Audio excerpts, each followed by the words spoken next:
Hello everyone and welcome to the Photographer's Bulletin. My name is Captain Ojas and I'll be taking you through all the happenings in the world of photography this week. So let's jump in.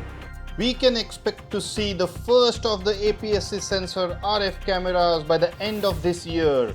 Apparently they will be called the Canon EOS R7, the Canon EOS R8 and the Canon EOS R9.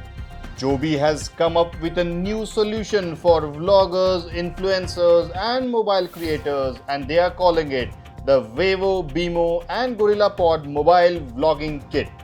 Nikon seems to be really gearing up for the release of their retro look camera, the Nikon Zfc, as more leaked pictures surface on the internet. More reasons for Olympus and Panasonic Micro Four Third users, as Laowa's existing 7.5mm f2 lenses has now added electronic controls.